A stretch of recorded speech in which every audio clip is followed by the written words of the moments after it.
चाचा भतीजा तो एक दूसरे से निपटाने में जुटे हुए हैं। ऐसे में ये जो तकरार है अगर वो जारी रही तो इसका खामियाजा तो भारतीय जनता पार्टी को भी भुगतना होगा। देखिए, कोई भी आए, आदरणीय रीना पासवान जी आए या कोई भी आए, हमें कोई आपत्ति नहीं है, सब स्वतंत्र है। नहीं, अगर रीना पासवान चुनाव लड़ी तो पशुपति पारस उनके खिलाफ चुनाव लड़ेंगे। लोकतंत्र में सबको यह अधिकार है, कहीं से भी कोई चुनाव लड़ सकता है, आप भी चुनाव लड़ सकते हैं, इसलिए हमें कोई आपत्ति नहीं है। जहाँ तक रहा आदरणीय पशुपति कुमार पारस जी का सवाल, वह हाजीपुर के अभी सांसद हैं, केंद्र में आदरणीय नरेंद्र मोदी जी के मंत्रिमंडल में कैबिनेट मंत्री हैं और हाजीपुर की जनता ने उन पर विश्वास किया और आदरणीय हमारे सरदे पार्टी के संस्थापक आदरणीय पशुपति कुमार पारस जी के बड़े भाई रामविलास पासवान जी ने पूरा विश्वास करके अपना विरासत, अपना सीट उनको सौंपा। और पारस जी का यह दायित्व होता है कि जो विश्वास रामविलास पासवान जी की ने उन पर जताया था बड़े भाई ने, और हाजीपुर की जनता ने जो विश्वास जताया पशुपति कुमार पारस जी पे। नमस्कार, आप देख रहे हैं 4 PM बिहार और मैं हूं अभिषेक मिश्रा। देखिए, कल हमने आपको एक खबर दिखाई कि चिराग पासवान, जिनको लेकर ये सस्पेंस लगातार रहा कि वो आखिरकार किसके साथ जाएंगे, भारतीय जनता पार्टी के साथ गठबंधन करेंगे या फिर महागठबंधन के साथ भी जा सकते हैं। और ये सस्पेंस इस वजह से रहा कि चिराग पासवान महागठबंधन के साथ जाने की बात को खारिज नहीं कर रहे हैं। वो कर रहे हैं जब चुनाव आएगा तब देखेंगे, पूरी तरह से इनकार नहीं कर रहे हैं कि वो महागठबंधन के साथ नहीं जाएंगे। लेकिन कल चिराग पासवान ने प्रधानमंत्री नरेंद्र मोदी को एक खत लिखा है, एक चिट्ठी लिखी है, और उस चिट्ठी में उन्होंने जो कुछ भी लिखा है, उस चिट्ठी का जो मजमून है वो आपको हम बता चुके हैं कल। और वो जो मजमून है वो इस बात की तस्दीक करता है कि चिराग पासवान का झुकाव बीजेपी की ओर है और भारतीय जनता पार्टी के आंगन में ही उनका हेलीकॉप्टर लैंड करेगा। अब आज इस बात पर हम चर्चा क्यों कर रहे हैं? क्योंकि इस पर चर्चा इसलिए ज़रूरी है क्योंकि चिराग पासवान जिस राजनीतिक खेमे का हिस्सा होना चाहते हैं या जिस राजनीतिक खेमे में उनकी एंट्री होनी है एनडीए में, वहाँ पहले से एक राजनीतिक दल है रालोजपा, उनके चाचा पशुपति पारस की पार्टी। पशुपति पारस अभी केंद्र सरकार में मंत्री हैं और चाचा भतीजे के बीच 36 का नहीं 72 का आंकड़ा है। वैसे में अगर चिराग पासवान एनडीए में शामिल हुए तो फिर चाचा और भतीजे की दुश्मनी बीजेपी को कितनी भारी पड़ेगी। चाचा भतीजे के बीच जो लड़ाई है, अगर वो एनडीए में शामिल दो दलों के बीच भी होता रहा, यानी एनडीए में शामिल होने के बाद भी चाचा और भतीजे के बीच लड़ाई होती रही, तो फिर भारतीय जनता पार्टी को इसका क्या खामियाजा भुगतना पड़ेगा। और क्या चाचा की पार्टी को कोई दिक्कत नहीं है चिराग पासवान एनडीए में आ जाएं? इन सब सारे सवालों पर बात करेंगे। हमारे साथ राष्ट्रीय लोक जनशक्ति पार्टी के राष्ट्रीय प्रवक्ता श्रवण अग्रवाल हैं। हालांकि कभी पूर्व राष्ट्रीय प्रवक्ता भी हो गए थे, बीच में इन्होंने पार्टी छोड़ दी थी, लेकिन इनकी घर वापसी हुई है।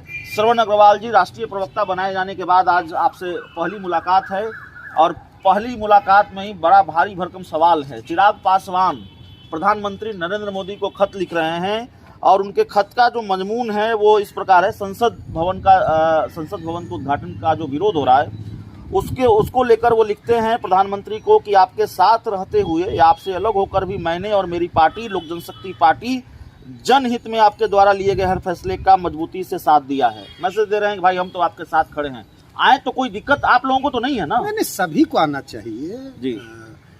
देश के आदरणीय गृह मंत्री अमित शाह जी ने, संसदीय कार्य मंत्री भारत सरकार, उन लोगों ने, सभी लोगों ने, लोकसभा आदरणीय अध्यक्ष ओम बिरला जी ने, सभी, ये तो ऐतिहासिक पल है, ऐतिहासिक गौरव की बात है कि देश को अपना मतलब देश आज़ाद होने के बाद पहली बार, और देश को ज़रूरत भी था नए पार्लियामेंट का, नए सांसद का, और सभी सांसदों को शामिल होना चाहिए। अब जो लोग विरोध कर रहे हैं, कुछ लोग विरोध भी कर रहे हैं, वो लोग पूरी तरह से राजनीति से प्रेरित हैं, राजनीति से प्रेरित होकर विरोध कर रहे हैं। उनका विरोध केवल देश के नए संसद से नहीं, देश के नए संसद भवन से नहीं, केवल आदरणीय नरेंद्र मोदी जी के विरोध के चलते उनको आदरणीय इन लोगों का जो है लगता है कि ईर्ष्या है इन लोगों को आदरणीय नरेंद्र मोदी जी से। नरेंद्र मोदी जी के विरोध के कारण वो ये लोग देश के नहीं, आप श्रवण अग्रवाल जी कह रहे हैं कि चिराग पासवान अगर एनडीए में आए तो कोई दिक्कत आप लोगों को नहीं है, लेकिन आप चाचा भतीजा तो एक दूसरे से निपटाने में जुटे हुए हैं। ऐसे में ये जो तकरार है अगर वो जारी रही तो इसका खामियाजा तो भारतीय जनता पार्टी को भी भुगतना होगा। कहाँ तकरार है, कहाँ आप लोग बार बार चिराग पासवान अरे चिराग पासवान क्या करेंगे नहीं करेंगे, कहाँ जाएंगे नहीं जाएंगे, ये तो उनका ना फैसला, ये तो उनसे ना पूछिए। आप लोग बार बार चिराग पासवान क्या करेंगे, कहाँ उनका हेलीकॉप्टर लैंड करेगा, कहाँ कहीं उनका हेलीकॉप्टर कहीं क्रैश करेगा, क्या होगा नहीं होगा, क्या करेंगे नहीं करेंगे, तो यह फैसला तो आप उनसे पूछिए। वो अपने आपको कोई दिक्कत नहीं ना एनडीए में आए तो? चाचा जी को कोई दिक्कत नहीं है? हमको क्या दिक्कत है? एनडीए में आए, जमुई जाए, चुनाव लड़े, 2 बार जमुई की जनता ने, आप लोग भी जमुई गए हैं, जमुई से आप लोगों ने भी ग्राउंड रिपोर्ट दिखाया है, तो जमुई जाए, जमुई की जनता का सेवा करें। तो कहाँ जमुई जाएंगे? चर्चा तो है कि हाजीपुर लड़ेंगे। आप भी आ जाइए, कोई भी स्वतंत्र है, देश लोकतंत्र में सब स्वतंत्र है। हाजीपुर लड़ने के लिए या देश के किसी कोने से लड़ने के लिए कोई भी स्वतंत्र है। हमारी जहाँ तक बात है, हमारा जो आदरणीय राष्ट्रीय अध्यक्ष पशुपति कुमार पारस जी को रामविलास पासवान जी ने अपने जीते जी अपना विरासत और अपना सीट सौंपा था, और अब रामविलास पासवान जी हाजीपुर को अपनी माँ की संज्ञा देते थे, माँ कह के पुकारते थे, और अपने जीवन में उन्होंने जीते जी ये फैसला लिया था कि मेरी माँ का यदि कोई सेवा कर सकता है तो वो पशुपति कुमार पारस मेरा छोटा भाई लक्ष्मण ही कर सकता है अच्छे तरीके से। उन्होंने अपने जीते जी विरासत सौंपा हाजीपुर का, और हाजीपुर का 1977 से आदरणीय पशुपति कुमार पारस जी हाजीपुर में जाते रहे हैं, हाजीपुर में हर चुनाव आदरणीय रामविलास पासवान जी का लड़ते रहे हैं। 1977 से हाजीपुर में सक्रिय है। जहाँ तक रही चिराग पासवान को लोकसभा पहुँचाने की, 2014 में भी पारस जी ही प्रदेश अध्यक्ष थे, उन्होंने ही वहाँ से उनको चिराग पासवान को बिहार लाया, जमुई से चुनाव लड़ाया, 2-2.5 महीना वहाँ कैंप करके आदरणीय पशुपति कुमार पारस जी ने ही 2014 में पहली बार लोकसभा भेजने का काम किया। श्रवण अग्रवाल जी, एक बड़ा गंभीर सवाल यह भी है कि बड़ी चर्चा है कि चिराग पासवान की जो माँ है रीना पासवान, उनकी भी राजनीति में एंट्री हो सकती है। चिराग पासवान के समर्थकों से या कई लोगों से जब बातचीत होती है, हम लोगों से भी बातचीत होती है इस विषय को लेकर, तो और उनके चुनाव लड़ने की चर्चा या उनके राजनीति में आने की चर्चा, ये बात हम इसलिए करें कि चिराग की पार्टी के कई नेताओं ने भी अपने बयानों से इस बात के संकेत दिए हैं। तो अगर रीना पासवान की राजनीति में एंट्री होती है, मान लीजिए वो हाजीपुर से चुनाव लड़ती हैं, क्या पशुपति पारस दरिया दिली दिखाएंगे?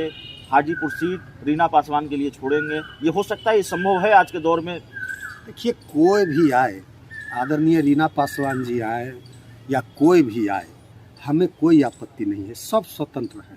नहीं, अगर रीना पासवान चुनाव लड़ी तो पशुपति पारस उनके खिलाफ चुनाव लड़ेंगे। लोकतंत्र में सबको यह अधिकार है, कहीं से भी कोई चुनाव लड़ सकता है, आप भी चुनाव लड़ सकते हैं, इसलिए हमें कोई आपत्ति नहीं है। जहाँ तक रहा आदरणीय पशुपति कुमार पारस जी का सवाल, वह हाजीपुर के अभी सांसद हैं, केंद्र में आदरणीय नरेंद्र मोदी जी के मंत्रिमंडल में कैबिनेट मंत्री हैं, और हाजीपुर की जनता ने उन पर विश्वास किया, और आदरणीय हमारे सरदे पार्टी के संस्थापक आदरणीय पशुपति कुमार पारस जी के बड़े भाई रामविलास पासवान जी ने पूरा विश्वास करके अपना विरासत, अपना सीट उनको सौंपा।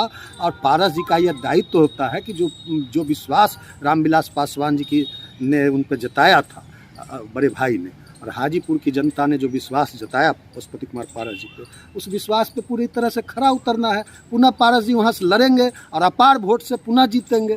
चलिए, तो पशुपति पारस हाजीपुर से ही चुनाव लड़ेंगे, तो तय मानिए कि चाचा भतीजे के बीच हाजीपुर में मुकाबला हो सकता है। और वैसे पशुपति पारस की पार्टी को कोई आपत्ति नहीं है चिराग पासवान अगर एनडीए में आते हैं तो कई सवालों पर बातचीत रालोसपा के राष्ट्रीय प्रवक्ता श्रवण अग्रवाल से इस इंटरव्यू में, इस चर्चा में इतना ही। बहुत बहुत धन्यवाद।